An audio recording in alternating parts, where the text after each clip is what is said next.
L'expérience a échoué. Ces deux mots, prononcés d'une voix basse, presque indifférente, firent pâlir le psychologue scolaire. Ils furent consignés dans le protocole d'une conversation standard le 5 février 2019.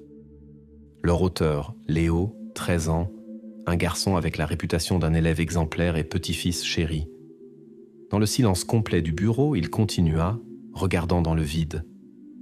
J'ai simplement dévissé l'ampoule. Je voulais ressentir de la peine.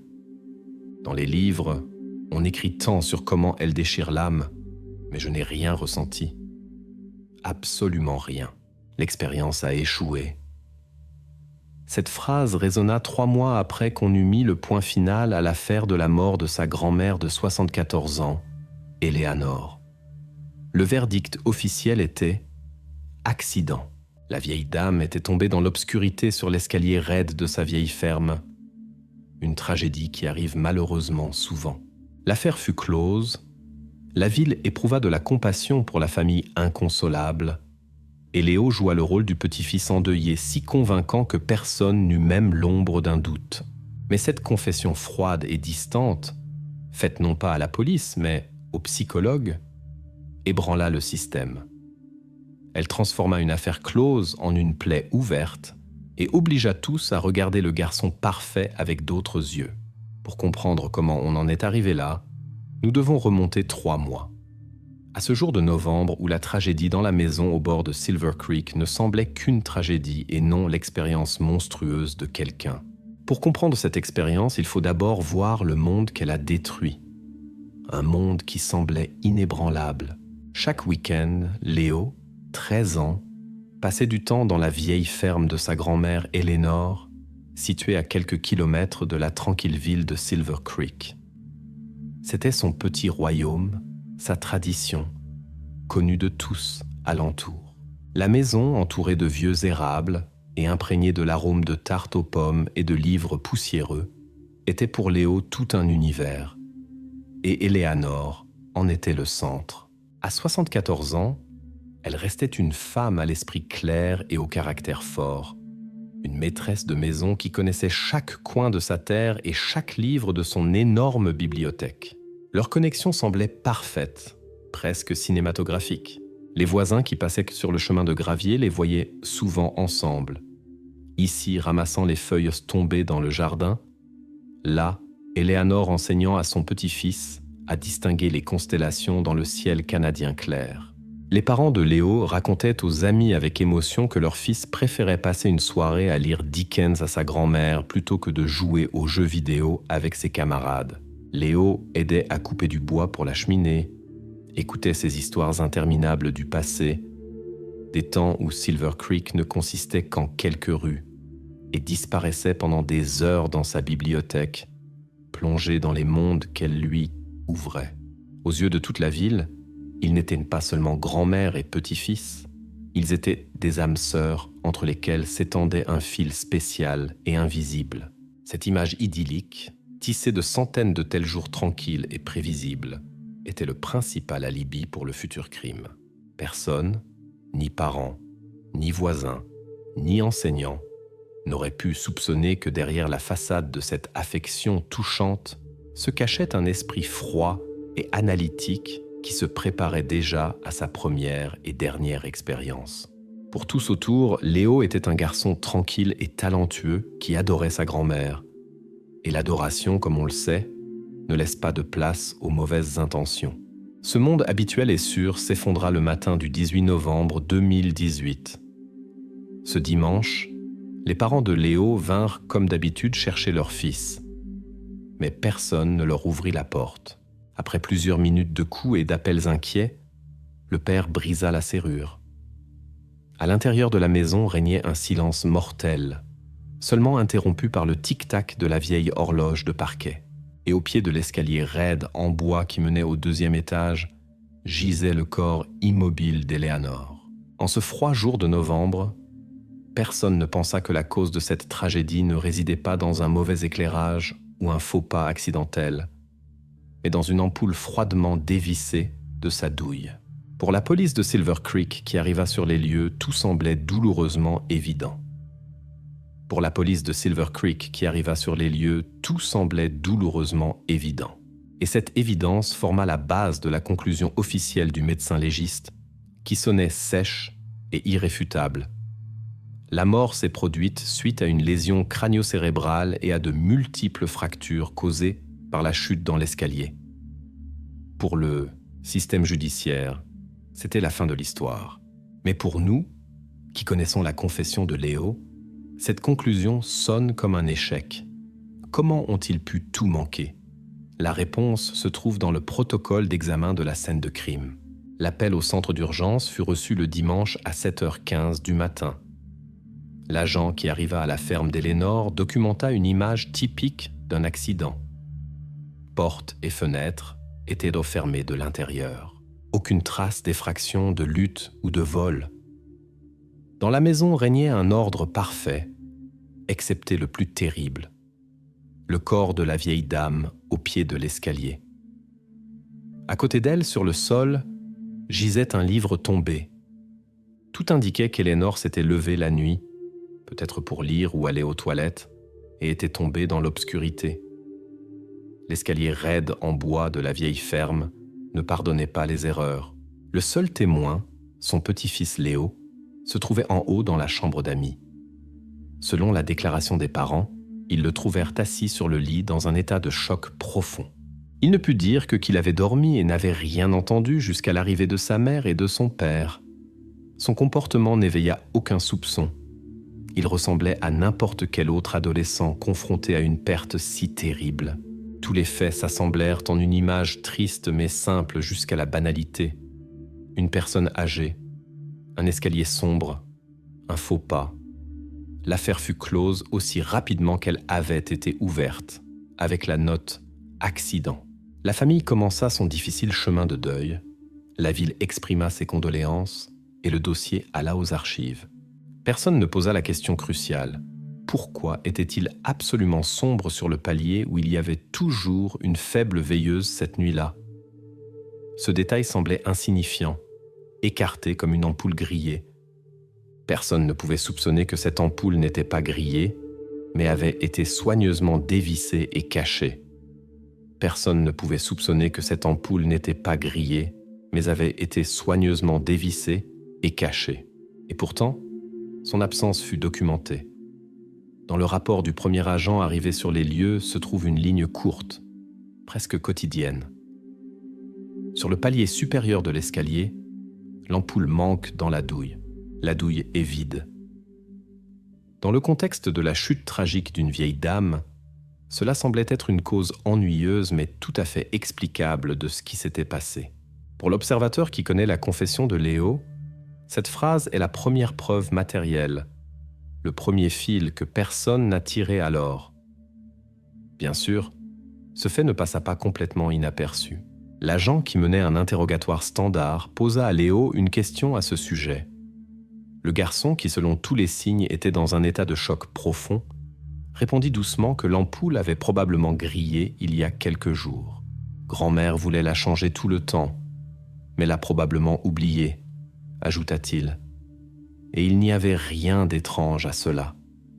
Dans la vieille ferme, quelque chose se cassait constamment, grillait, avait besoin de réparation.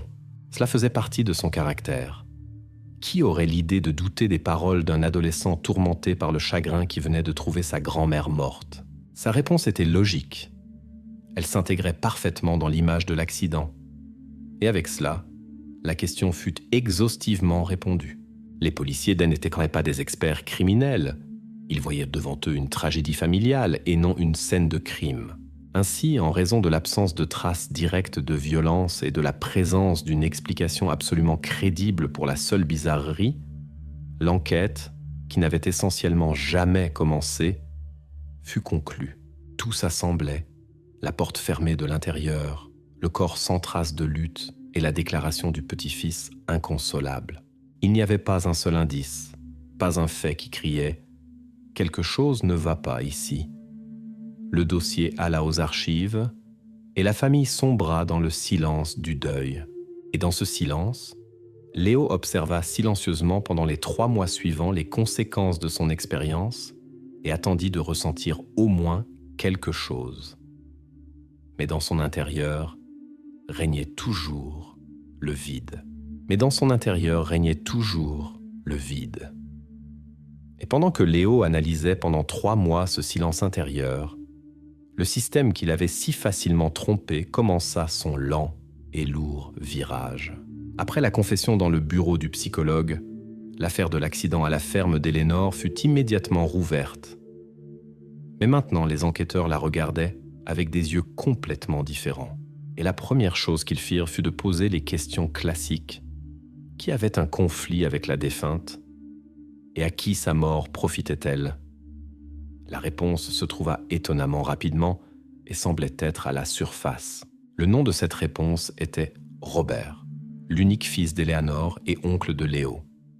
Il fut désigné par le voisin qui, lors d'un interrogatoire répété, se souvint d'un détail important.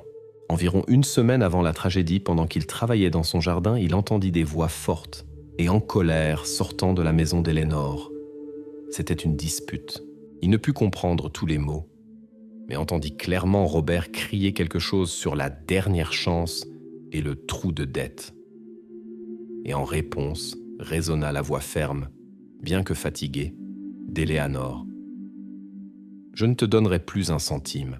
Tu dois apprendre à répondre de tes actes. » Ce conflit quotidien, auquel personne n'avait prêté attention alors, prit maintenant une teinte sinistre à la lumière de la nouvelle enquête. Cela se mit en marche. Les enquêteurs creusèrent plus profondément, et le tableau qui se dessinait était, franchement, de manuel. Les rapports financiers de Robert criaient la catastrophe. Un plan d'affaires raté qu'il avait entrepris il y a quelques années avait mal tourné et avait laissé d'énormes dettes. Ses cartes de crédit étaient au bloqué et dans sa boîte aux lettres arrivaient des notifications d'entreprises de recouvrement.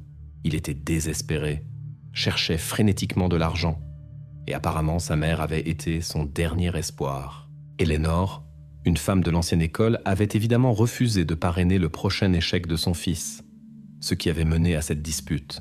Le motif était évident. L'élimination de la mère résolvait non seulement à long terme ses problèmes financiers grâce à l'héritage, mais pouvait aussi avoir été un acte de colère désespérée.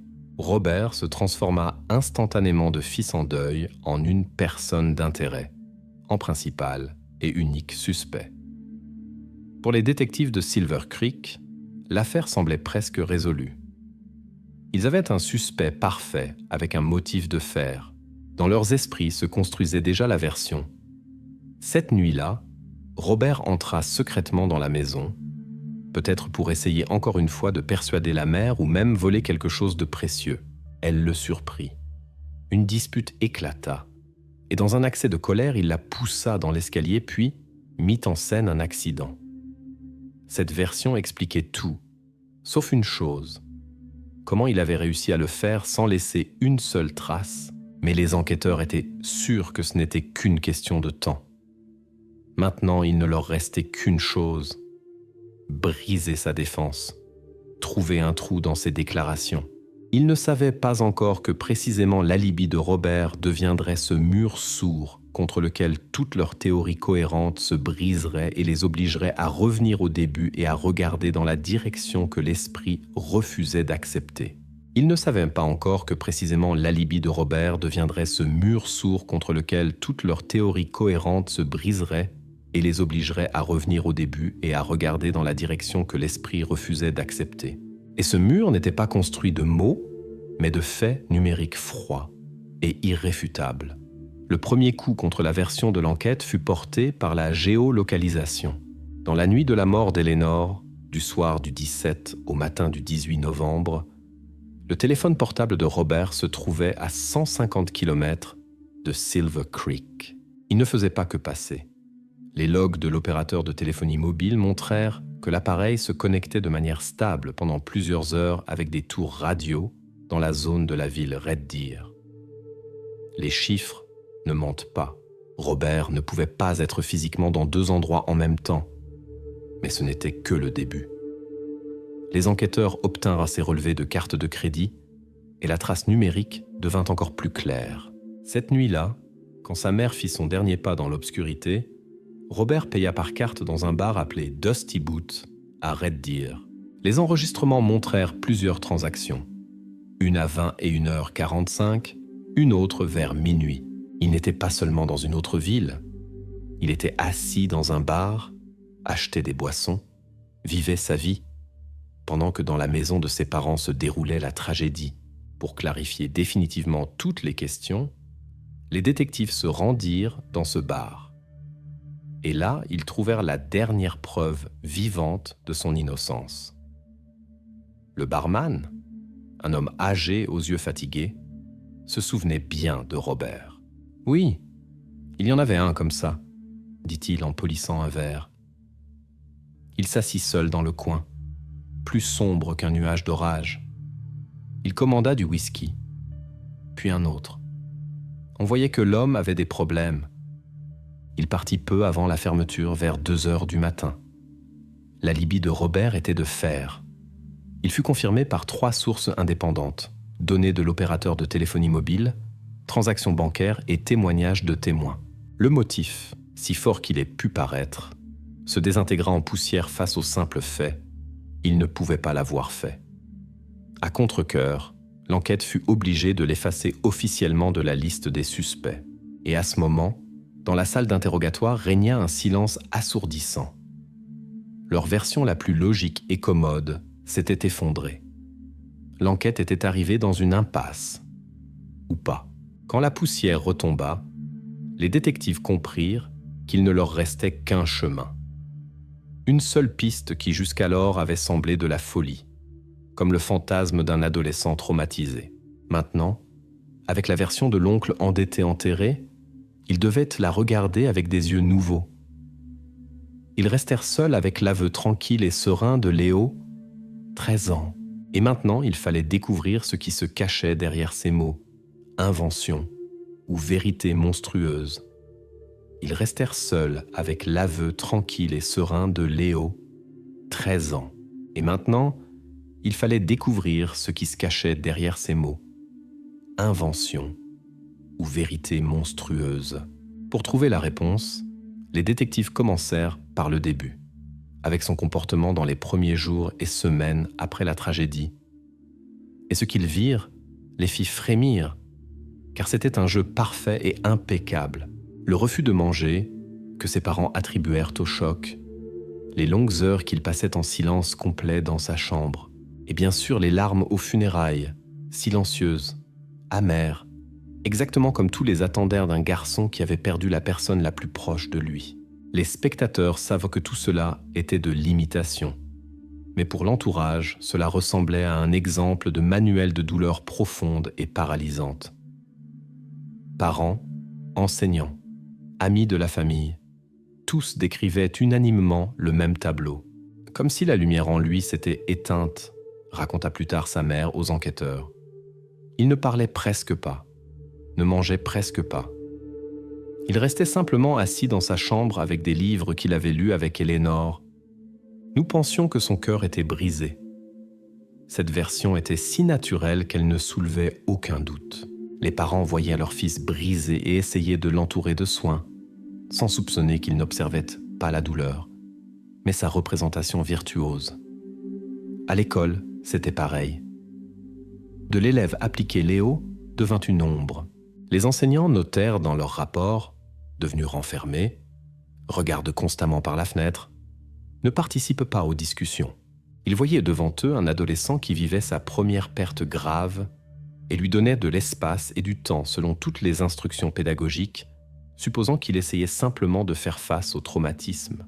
Chacun de ses gestes, chaque mot, chaque silence était mesuré avec une précision mathématique. Il faisait exactement ce que la société attendait de lui. Il pleurait quand il devait pleurer et se taisait quand ils attendaient le silence de lui. Léo créa autour de lui un cocon si dense et convaincant de douleur qu'aucune personne ne pensa à essayer de regarder à l'intérieur. Il ne trompa pas seulement tout le monde. Il utilisa leur compassion et leurs idées sur la douleur comme son bouclier le plus fiable. Personne ne vit dans son comportement autre chose que la normalité tragique. Personne ne pouvait même imaginer que dans le silence de sa chambre, il ne pleurait pas la grand-mère, mais tenait des notes sans passion et analysait les résultats de son expérience. Et précisément ces notes, cachées à tout le monde, deviendraient bientôt la clé qui ouvrirait la porte à son esprit froid et effrayant. Et précisément ces notes, cachées à tout le monde, deviendraient bientôt la clé qui ouvrirait la porte à son esprit froid et effrayant.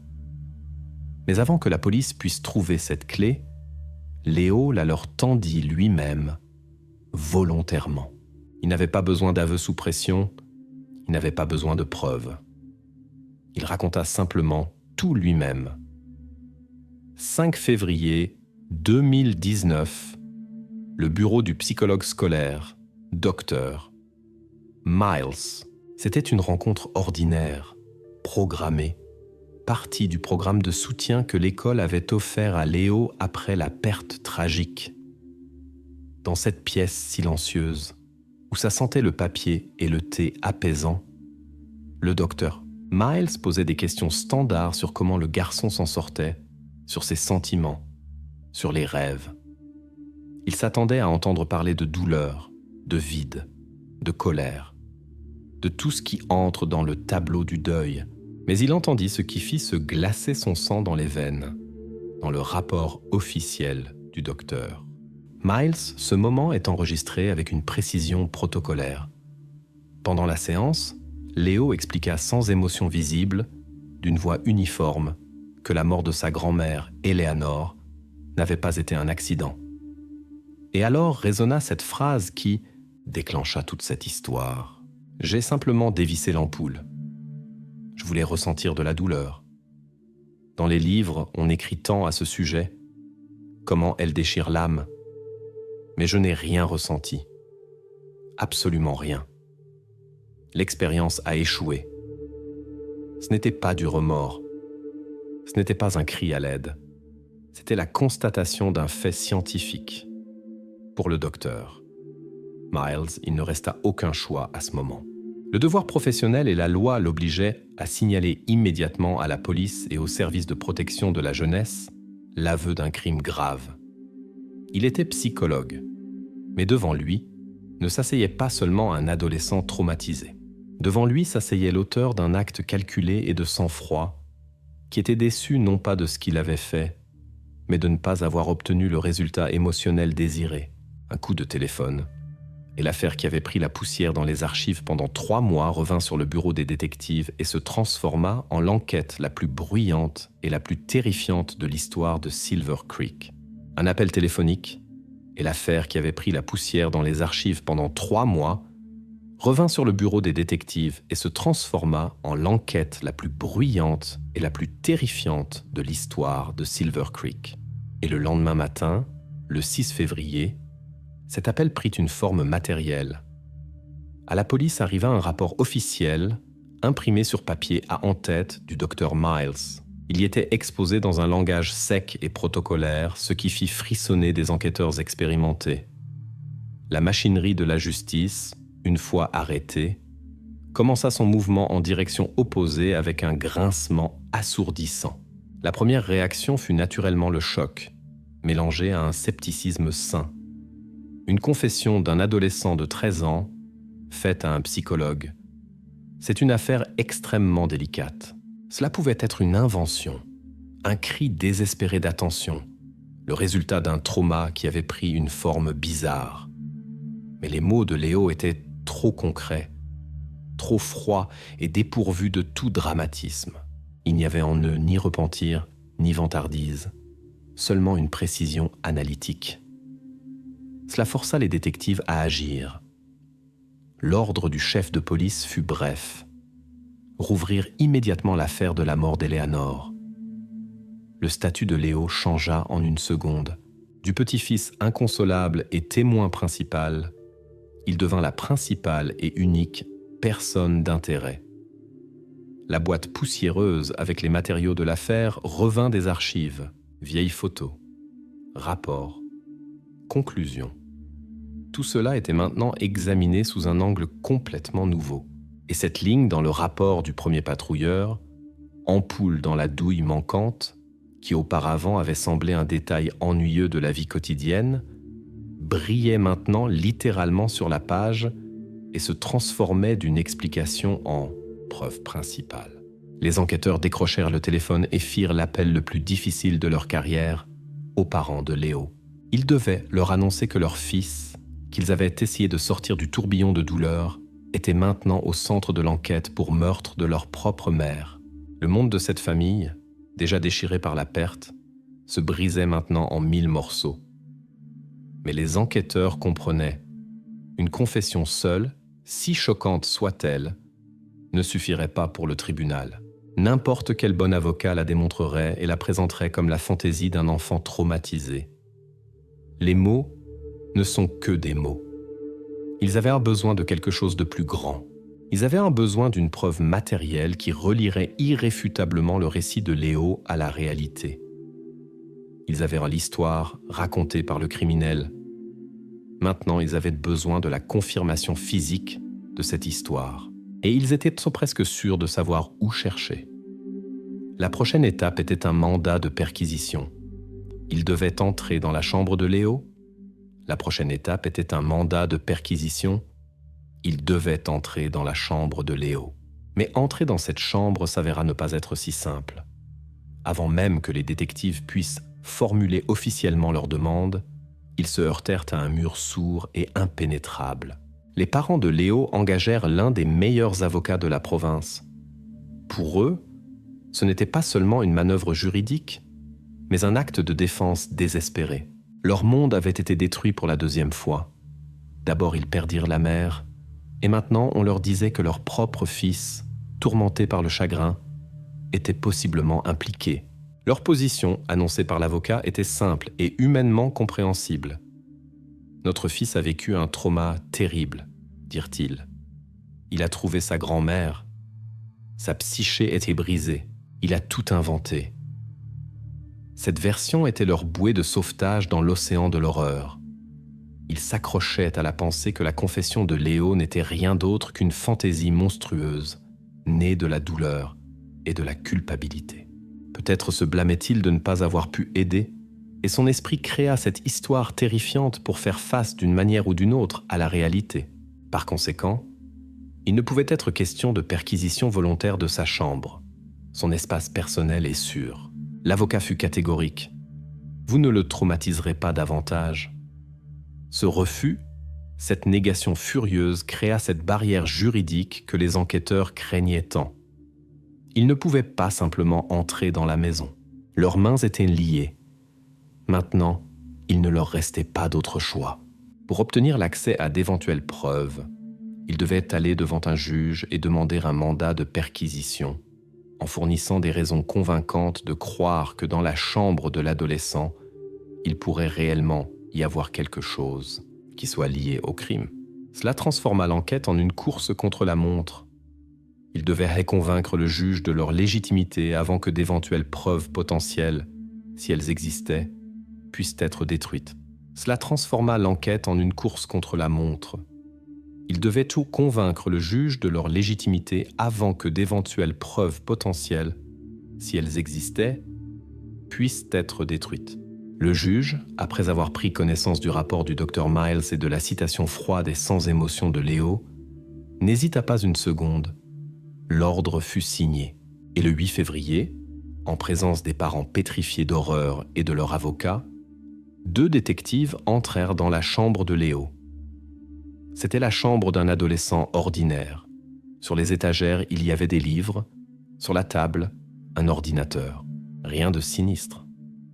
Mais dans le tiroir du bureau, sous une pile de cahiers d'école, ils trouvèrent ce qu'ils cherchaient. Un cahier quadrillé ordinaire. Et sur la première page, écrit d'une écriture ordonnée, presque calligraphique, il était dit « Hypothèse. Le choc émotionnel fort peut être initié artificiellement. » Ce n'était pas seulement une entrée de journal, c'était la thèse d'un travail scientifique. Les détectives eurent le souffle coupé en tournant les pages. Ce n'était pas un journal, mais un registre de laboratoire. Un rapport froid et détaillé d'une expérience sur sa propre famille. L'entrée suivante disait « Méthode. Élimination de la source de lumière sur le chemin de mouvement de l'objet pendant la nuit, probabilité de chute supérieure à 80%. Il n'écrivait pas « grand-mère », il écrivait « objet » et puis suivait des observations, datées des jours après sa mort. Observation. Aucune réaction émotionnelle. Appétit normal. Sommeil sans perturbation. Imitation du chagrin se déroule avec succès. Les adultes réagissent de manière prévisible. Chaque ligne de ce cahier était un coup. Cela détruisit le dernier espoir des parents que leur fils soit victime d'un trauma. Ce n'était pas une invention, c'était un plan, exécuté avec une précision glaciale. Le journal devint cette preuve irréfutable dont l'enquête avait besoin. Il reliait la confession de Léo au monde physique et transformait ses mots en actes d'accusation, écrits de sa propre main. Ce même jour, le 8 février 2019, Léo fut arrêté. Maintenant, devant le système judiciaire, se présentait une question qui était beaucoup plus complexe que simplement prouver la culpabilité. Il devait regarder dans la conscience de l'auteur de ce journal et essayer de comprendre ce qui avait produit un esprit si froid et sans sentiment. Il devait regarder dans la conscience de l'auteur de ce journal et essayer de comprendre ce qui avait produit un esprit si froid et sans sentiment. La première tentative fut faite pendant l'interrogatoire officiel qui eut lieu le jour après son arrestation. Dans le procès verbal, tenu en présence de l'avocat et des parents, il y a une note brève mais troublante de l'enquêteur. A répondu à toutes les questions calmement, sans émotion visible, a maintenu le contact visuel. Dans cette salle d'interrogatoire stérile, où les adultes pouvaient à peine contrôler leur tension, était assis un garçon de 13 ans qui se comportait comme s'il discutait d'un livre lu et non de la mort de sa propre grand-mère. Quand ce journal de laboratoire fut posé sur la table devant lui, il ne montra ni surprise, ni peur. Il hocha simplement la tête et confirma « Oui, c'est à moi ». Le détective, qui avait vu beaucoup de choses dans sa carrière, posa la question principale qui tourmentait tout le monde depuis le début. « Pourquoi, Léo ? Pourquoi as-tu fait cela ?» Sa réponse ne fut ni justification ni aveu de culpabilité au sens commun. Ce fut une explication. « Intérêt scientifique », dit-il, comme s'il répondait à une question sur un projet de physique à l'école. À ce moment, comme s'en souviendra plus tard les présents, régna dans la salle un silence absolu et glacé. L'interrogatoire confirma tout ce qu'il savait déjà. L'histoire de Léo était cohérente, logique et absolument monstrueuse.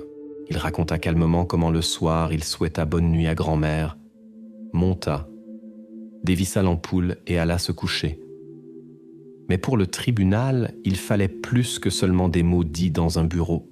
L'enquête devait trouver le dernier fil qui relierait son récit au monde physique, à cette douille vide sur le palier de l'escalier dans la maison d'Éléanore. L'enquête devait trouver le dernier fil qui reliait son récit au monde physique, avec cette douille vide sur le palier de l'escalier dans la maison d'Éléanore, et ils l'ont trouvé. Pas dans la poubelle derrière la maison, où l'ampoule de 25 watts avait disparu sans laisser de traces, mais sur la scène de crime elle-même. Les techniciens de criminalistique, qui travaillaient maintenant non pas avec un accident, mais avec une suspicion de meurtre, retournèrent à la vieille ferme. Leur tâche était d'examiner cette douille sous le microscope. Et là apparut dans leur rapport une ligne qui ne signifie rien pour les profanes, mais qui pour cette affaire fut le dernier clou dans le cercueil de la version fantaisie. L'expertise technique criminalistique disait « Sur la base métallique de la douille furent découvertes des traces microscopiques de fibres, caractéristiques d'un essuyage. » Essuyage. Qui, dans son bon sens, essuierait une douille d'ampoule ? On ne fait pas ça en nettoyant. On ne fait pas ça en changeant d'ampoule. On ne fait ça qu'avec un objectif, détruire les traces. Ce détail apparemment insignifiant fut un cri assourdissant qui confirmait l'intention malveillante. Les experts continuèrent leur travail. Sous le microscope, ils découvrirent ce qui restait après l'essuyage, des empreintes digitales floues. fragmentaires. Elles n'étaient, c'est pas suffisantes pour une identification complète, mais leur disposition était beaucoup plus importante. Le rapport continuait. Le caractère et la disposition des traces floues correspondent complètement à un mouvement rotatif, caractéristique de dévisser un objet de la douille. C'était tout. La confirmation physique de ses paroles, pétrifiée dans le métal. Léo ne racontait pas seulement qu'il avait dévissé l'ampoule. Il avait apparemment essuyé instinctivement ou après avoir lu à ce sujet dans ses livres, aussi la douille et l'ampoule elle-même pour cacher ses empreintes digitales. Cette petite action, presque imperceptible, parlait de son sang-froid et de son calcul plus que tous ses aveux. Ce n'était pas une impulsion. C'était une opération. Cette preuve confirma indirectement, mais irréfutablement, toute l'histoire de Léo.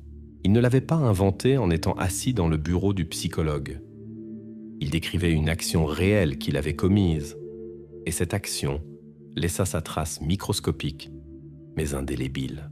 Maintenant, l'enquête avait une chaîne complète et fermée. Aveux, journal de laboratoire avec plan détaillé et preuves physiques sur la scène de crime qui correspondait parfaitement à ce plan. Le chemin de l'enquête était achevé. Maintenant commençait le chemin de la justice. Et toute la ville de Silver Creek était sur le point d'entendre au tribunal les détails de cette expérience qui glaçait le sang. Le chemin de l'enquête était achevé. Maintenant commençait le chemin de la justice. Et toute la ville de Silver Creek était sur le point d'entendre au tribunal les détails de cette expérience qui glaçait le sang. Et quand ces détails résonnèrent, ils s'avérèrent plus terribles que toutes les suppositions. Le tableau complet des événements de cette nuit fut reconstruit selon les propres paroles de Léo, calme, détaillé et dépourvu de toute émotion. Tout commença le samedi 17 novembre à 22h05. Cette précision quotidienne avec laquelle il nomma l'heure soulignait par elle-même combien chacun de ses pas avait été réfléchi. À cette heure, il souhaita bonne nuit à grand-mère comme d'habitude. Éléanore était assise dans le salon avec un livre et il dit qu'il allait dormir. Elle lui sourit, sans soupçonner que c'était leur dernière conversation. Léo monta au 2e étage, mais au lieu d'aller dans la chambre d'amis, il resta sur le palier sombre de l'escalier. Autour régnait le silence, seulement interrompu par le craquement de vieilles planches. Il attendit que la lumière d'en bas s'éteigne, et puis, sur la pointe des pieds, il dévissa tranquillement et méthodiquement l'ampoule de 25 watts de la douille. Il ne la cassa pas, ne la jeta pas. Il la mit soigneusement dans la poche de son pyjama, alla dans sa chambre, se coucha, et comme il l'affirmait lui-même, s'endormit presque immédiatement. Il dormit tranquillement toute la nuit, pendant que dans l'obscurité du 1er étage, le piège mortel attendait son heure. Le matin, après le réveil, selon ses mots, il descendit et découvrit le corps. Sa première réaction ne fut pas un cri, mais une action. Il n'appela pas le centre d'urgence. Il appela ses parents et communiqua avec une voix tremblante qu'il avait si bien répétée intérieurement « l'accident ». Et pendant qu'il courait paniqué vers la ferme, il accomplit la dernière action de son plan. Il alla dans la cour arrière, sortit l'ampoule de sa poche et la jeta dans la grande poubelle. Il savait que les ordures seraient ramassées dans quelques jours et la preuve disparaîtrait pour toujours. Ce récit, exposé par lui sans hésitation ni contradiction, expliquait tout. Il expliquait pourquoi c'était sombre sur le palier. Il expliquait où l'ampoule avait disparu. Il expliquait pourquoi lui, et non les services d'urgence, fut le premier à apprendre la tragédie. Sa version était parfaite. Ce n'était pas la confession d'un pécheur repentant, mais le rapport d'un scientifique sur une expérience menée. Une expérience qui, à son avis, avait échoué. Une expérience qui, à son avis, avait échoué. Mais cette expérience ratée, quand elle fut démontée pour le tribunal, obtint une structure simple, logique et absolument monstrueuse. Motif, méthode, résultat. Sur ces 3 piliers, le procureur construisit son accusation, et aucun d'eux ne put être ébranlé. Motif. C'était l'élément le plus complexe et le plus terrifiant de cette affaire. Ce n'était pas l'avidité, ce n'était pas la haine, ce n'était pas la vengeance. C'était la curiosité intellectuelle pathologique, le désir de disséquer une émotion humaine comme une grenouille en cours de biologie. Et sa principale preuve devint ce journal de laboratoire trouvé dans la chambre de Léo. Chacune de ces pages criait de cet intérêt froid et distant. L'entrée, hypothèse. Un choc émotionnel fort, douleur, peut-être initié artificiellement, n'était pas une ligne du journal d'un adolescent, mais le titre d'un travail scientifique. Pour l'accusation, ce journal devint une fenêtre sur un esprit qui percevait la vie humaine non comme une valeur, mais comme une variable dans une équation. Méthode. Elle était terriblement simple et efficace jusqu'à l'horreur, la création d'un piège mortel dans l'obscurité complète. Et elle fut confirmée par 2 sources indépendantes, mais parfaitement complémentaires. La première fut Léo lui-même, son récit détaillé et cohérent de comment il dévissa l'ampoule, la cacha et alla dormir. La seconde et la plus importante pour le tribunal fut le rapport des techniciens de criminalistique. Les traces microscopiques de fibres sur la base métallique de la douille et les empreintes digitales floues devinrent l'écho physique de ces actions. Elles prouvèrent que quelqu'un n'avait pas simplement changé une ampoule, mais l'avait dévissée de manière ciblée et soigneuse, essayant de cacher les traces. Aveux et expertise se rencontrèrent en un point et transformèrent le récit en fait irréfutable. Et finalement, le résultat. Il était enregistré dans le rapport original du légiste et ne fut jamais contesté. La mort d'Eleanor, 74 ans, suite aux blessures subies lors d'une chute en hauteur. Mais maintenant, à la lumière de nouvelles données, ce n'était pas juste une chute. Ce fut une chute qui devint la conséquence directe et inévitable de la méthode appliquée par Léo. Il ne l'a pas poussé. Il ne l'a pas frappé. Il a simplement enlevé la lumière. Et c'était suffisant. Ainsi, pas à pas, l'accusation construisit une chaîne de preuves de fer où chaque maillon était fermement connecté au précédent. Motif du journal, méthode de l'aveu et de l'expertise, résultat du rapport du légiste. Tous les éléments de l'affaire se fondirent en un tableau unifié et terrifiant. L'accusation était prête. Maintenant, c'était au tour du tribunal, qui devait non seulement décider de la question de culpabilité, mais aussi du destin d'un garçon pour qui la vie humaine était devenue seulement une variable dans son équation monstrueuse. Maintenant, c'était au tour du tribunal, qui devait non seulement décider de la question de culpabilité, mais aussi du destin d'un garçon pour qui la vie humaine était devenue seulement une variable dans son équation monstrueuse. Le procès, qui eut lieu devant le tribunal pour mineurs, dura plusieurs semaines. À huis clos, furent entendus tous les côtés. Les parents tourmentés par la douleur, qui firent leurs déclarations à travers les larmes, les détectives, qui exposèrent méthodiquement le cours de l'enquête, les techniciens de criminalistique, qui expliquèrent la signification des fibres microscopiques, et bien sûr les psychologues, qui cherchèrent à essayer de regarder dans l'esprit de Léo. Quand le juge lut finalement le verdict, la formulation parut inattendue à beaucoup. Déclaré coupable d'homicide au 2e degré. Pour les gens qui avaient suivi cette affaire et avaient tant vu tout le calcul froid et la préméditation du plan, cela sonnait trop doux. Pourquoi pas 1er degré? Pourquoi homicide? La réponse à cette question ne résidait pas tant dans les actions de Léo que dans sa conscience. Un rôle clé dans la décision judiciaire joua l'avis de l'examen psychiatrique légal.